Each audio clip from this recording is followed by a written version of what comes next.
En esta ocasión voy a hablarles sobre el trabajo práctico de destilación.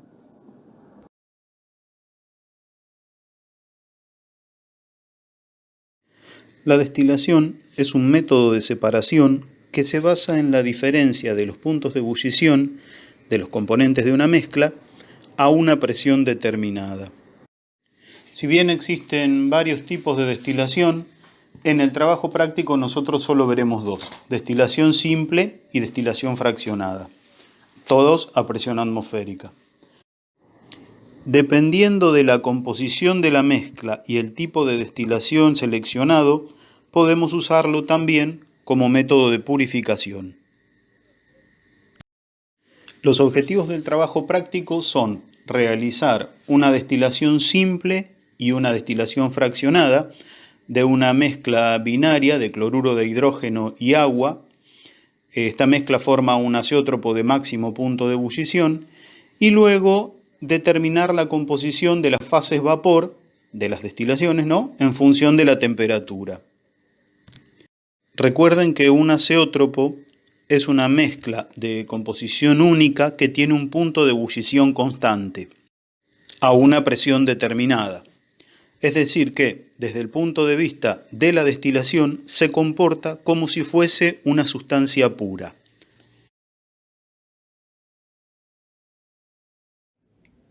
Vamos a empezar con una muy breve introducción teórica, solo para recordar un poquito.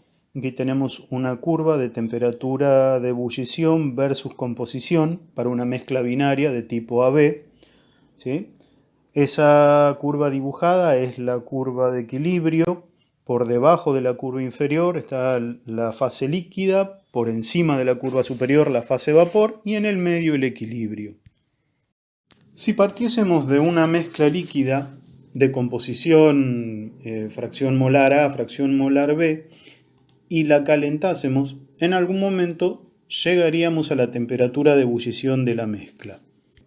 Una vez que la mezcla alcance esa temperatura, se establece un equilibrio entre la fase líquida y la fase vapor de la mezcla, y esa fase vapor presentaría una nueva composición distinta a la inicial, en la que veríamos un aumento en la fracción molar del compuesto más volátil con respecto a la fracción líquida de la cual se partió.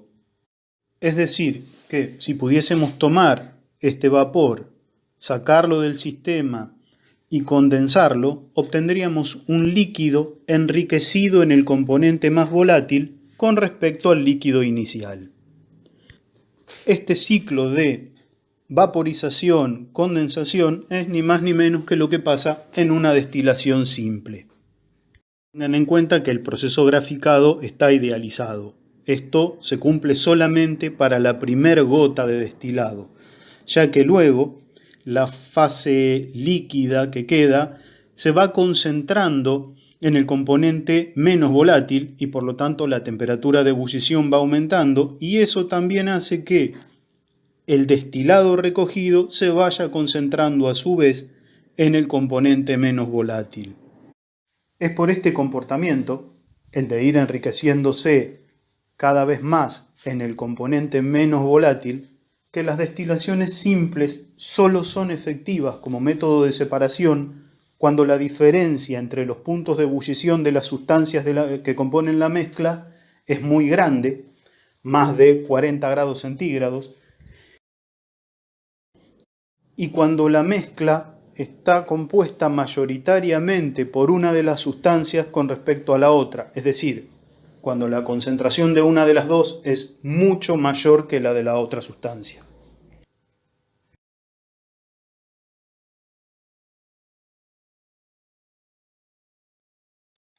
Antes de comenzar con la parte experimental de la destilación fraccionada, vamos a hacer una muy breve introducción teórica. Si recuerdan, este ciclo de vaporización-condensación era lo que sucedía en una destilación simple y nos permitía obtener una nueva fracción enriquecida en la sustancia más volátil. ¿Qué pasaría si nosotros tomamos esta nueva fracción y la volvemos a destilar? Bien, obtendríamos a su vez otra nueva fracción más enriquecida nuevamente en la sustancia más volátil. Y si repitiésemos estas sucesivas destilaciones la cantidad de veces necesaria, llegaríamos a obtener el compuesto más volátil, en nuestro caso B, puro. Cada uno de estos pasos individuales es en sí una destilación simple y sucede dentro de las columnas de fraccionamiento, dentro de los denominados platos teóricos de una columna. Como pueden ver, hay muchísimas columnas distintas de fraccionamiento, dependiendo del uso que se les vaya a dar. Nosotros vamos a usar una columna de Vigreux, que es la primera que se puede ver en la figura. Si la columna de fraccionamiento tiene el número necesario de platos teóricos, este número depende del tipo de mezcla que vayamos a destilar, al final de la destilación podríamos obtener por un lado B puro y por el otro lado A puro.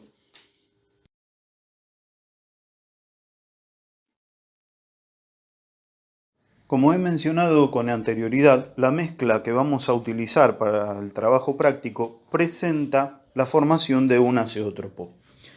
Recordemos que los azeótropos se forman en mezclas que presentan grandes desviaciones de la ley de Raoult. Estas desviaciones pueden ser positivas, en cuyo caso la mezcla azeotrópica será de máxima presión de vapor, es decir, de mínimo punto de ebullición, o pueden ser también negativas, y la mezcla azeotrópica presentará mínima presión de vapor, es decir, máximo punto de ebullición.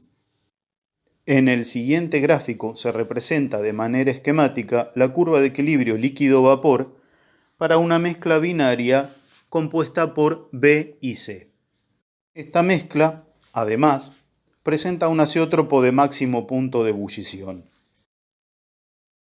Si sometiésemos esta mezcla a una destilación fraccionada, sabemos que, debido a que presenta un azeótropo, no podríamos separarla en sus componentes originales.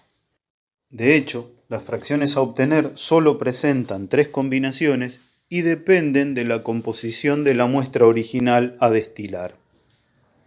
Si partimos de una solución de composición exactamente igual a la del azeótropo, al destilarla solo obtendríamos el azeótropo. Esto está representado por la línea roja punteada en el gráfico. En cambio, si partimos de una mezcla con una composición en C mayor que la que tiene el azeótropo, esto es la zona verde del gráfico, obtendríamos el compuesto C puro y el azeótropo. Por otro lado, si partimos de una mezcla que tiene un exceso del componente B con respecto a la composición azeotrópica, obtendríamos al destilar B puro y el azeótropo. Este sería el caso representado por la zona azul en el gráfico. Si este caso general lo llevamos a nuestro trabajo práctico, B sería el agua, C sería el cloruro de hidrógeno y todo el trabajo práctico, es decir, la destilación fraccionada y la destilación simple, se llevarían a cabo en mezclas representadas en la zona azul del gráfico.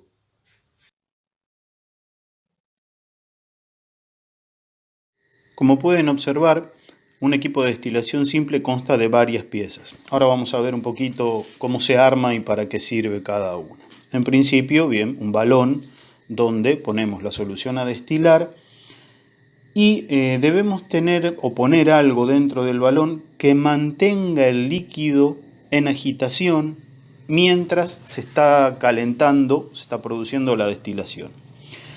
En nuestro caso vamos a usar plato poroso, que es ni más ni menos que un sólido poroso, donde tiene ocluido aire.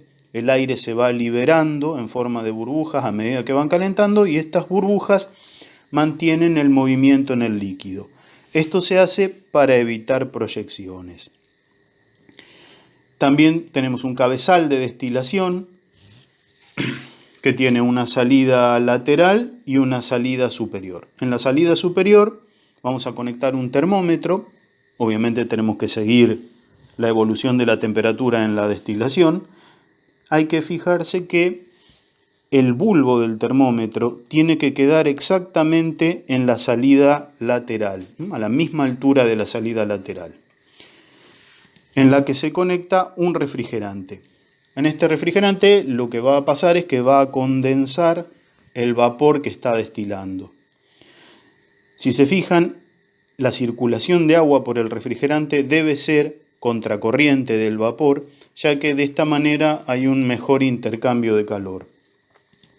Un codo, el codo este solamente facilita la recolección de las fracciones destiladas, obviamente todo el andamiaje para sostener el equipo, ¿no? Si no se cae, pie, agarradera. En principio uno cree que necesita un montón de pies y agarradera porque tiene miedo de que se caiga todo el equipo, pero en realidad cuanto menos puedan poner mejor, ya que muchas de estas agarraderas juntas crean tensión en el vidrio y pueden partir el equipo. Un recipiente para recolectar el destilado, en este caso ponemos una probeta, ya que nosotros para la realización de este trabajo práctico necesitamos medir el volumen recogido de cada destilado. Y por último, una fuente de calentamiento, en este caso ese es el dibujito de una platina eléctrica de calentamiento, puede ser una fuente eléctrica de calentamiento o fuego. Lo que sí, con el fuego hay que tener mucho cuidado, ya que su uso depende pura y exclusivamente del tipo de mezcla que estemos tratando de destilar. Por obvias razones, si es una mezcla inflamable no le vamos a acercar fuego. Bien, vayamos a la parte técnica de la destilación simple. Van a cargar en el balón 100 mililitros de mezcla y plato poroso, 2 o 3 piedritas, no es necesario mucho más. Van a armar todo el equipo, se van a fijar que esté bien agarrado y van a comenzar a calentar lentamente. En algún momento van a observar que destila la primera gota, ¿sí? Tienen que anotar esa temperatura de destilado de la primera gota y empezar a regular el calentamiento de manera que la velocidad de destilación sea de aproximadamente una gota por segundo. Van a recoger fracciones en distintos rangos de temperatura, como está escrito ahí en la filmina, entre 100 y 102, 102 y 104, 104 y 106, 106 y 108 y por último a 108 grados. Eso sería la temperatura de ebullición del azeótropo, que es lo último que esperamos que destile. En los casos anteriores van a recoger el volumen total de las fracciones. En este caso, en el caso del azeótropo, no pueden recoger todo el volumen ya que dejarían el balón seco y eso es algo que hay que evitar en cualquier destilación. Entonces van a tomar 5, 10 mililitros y van a cortar la destilación. ¿Cómo se corta la destilación? Bien, se apaga el calentamiento y mientras se va dejando enfriar a temperatura ambiente, se mantiene la circulación de agua durante un tiempo, 5, 10 minutos, y luego se corta también la circulación de agua. En la etapa siguiente deben calcular la concentración de clorhídrico en las fracciones obtenidas. Esto se hace mediante titulación con hidróxido de sodio, calcular la composición del líquido y hacer un gráfico de temperatura versus concentración de clorhídrico. Todos estos cálculos que se necesitan los veremos a continuación.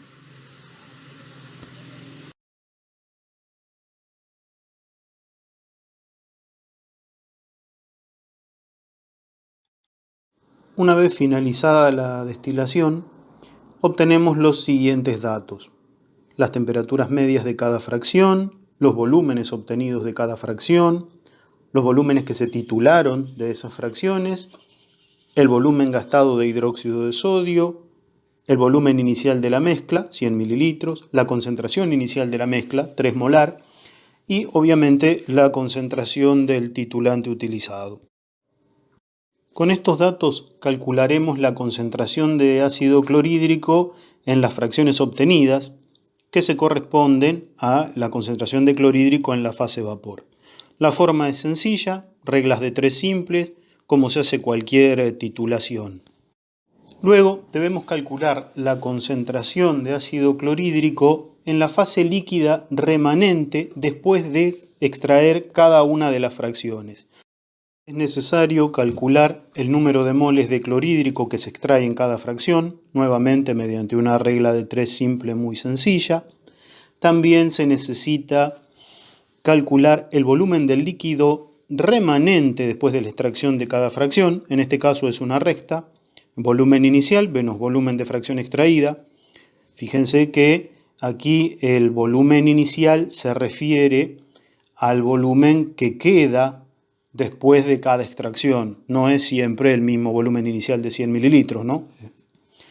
El número de moles de ácido clorhídrico que queda en el líquido después de cada extracción de estas, de extraer cada fracción, que es ni más ni menos que el número inicial que había menos el número que se extrae en la fracción. Nuevamente aquí, como en los volúmenes, el número de moles iniciales corresponde al número de moles que va quedando después de la extracción de cada fracción. Y una vez que tenemos el número de moles de clorhídrico que queda en el líquido y el volumen del líquido que queda, simplemente calculamos la concentración de ácido clorhídrico en el líquido como moles sobre volumen. Una vez obtenida la concentración de clorhídrico en el líquido, pasamos a graficarlo.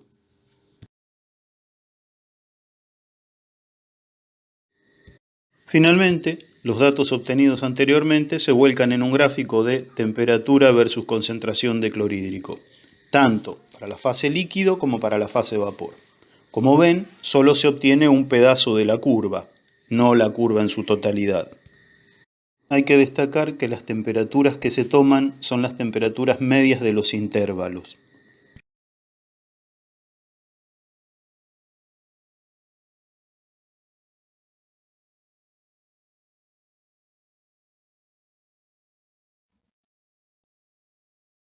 No vamos a ahondar en el armado del equipo de destilación fraccionada, ya que es exactamente igual que un equipo de destilación simple, salvo que se reemplaza el cabezal de destilación por la columna de fraccionamiento.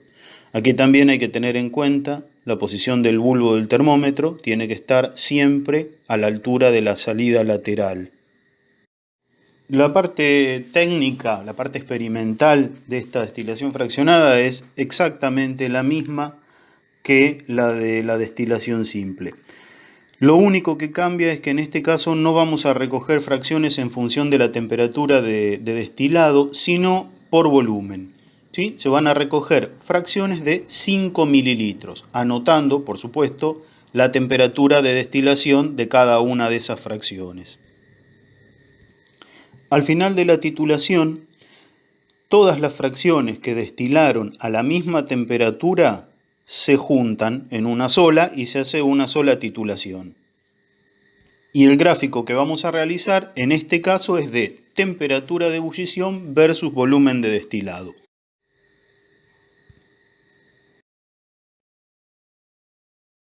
El gráfico para la destilación fraccionada, en nuestro caso, es verdaderamente sencillo, ya que solo se grafica temperatura versus volumen de fracción. Como pueden ver, la mayor cantidad de puntos corresponden a la fracción del agua y a la fracción del azeótropo. Recordemos que no se destila todo el azeótropo porque no hay que dejar los balones secos. También se ve en este caso que existen dos fracciones con punto de ebullición intermedio. Bien, esto puede deberse a que las columnas utilizadas no tienen la suficiente cantidad de platos teóricos. Si fuese una destilación fraccionada perfecta, solo veríamos la fracción correspondiente al agua y la fracción correspondiente al azeótropo.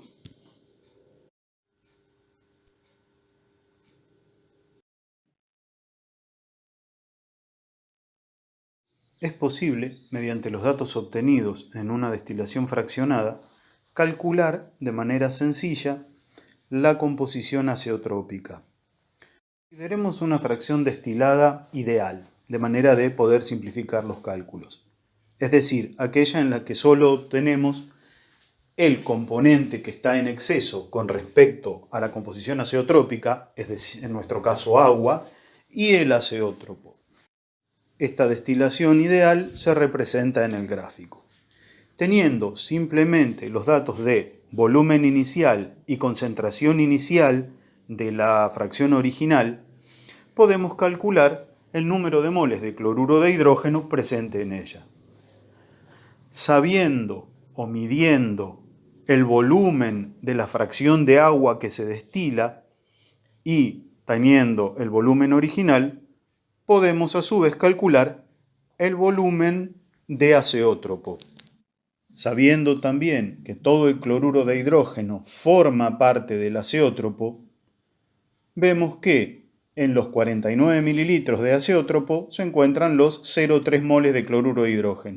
De forma que, relacionando moles de cloruro de hidrógeno con volumen de azeótropo, obtenemos la concentración molar de cloruro de hidrógeno en el azeótropo. Se puede también calcular la composición azeotrópica en otras unidades simplemente midiendo la densidad de la fracción azeotrópica. En nuestro caso, 1.098 gramos por mililitro. A partir de este dato y unas simples relaciones, podemos obtener la composición porcentual peso en peso de la fracción azeotrópica. De igual manera, se puede obtener la composición azeotrópica en distintas unidades.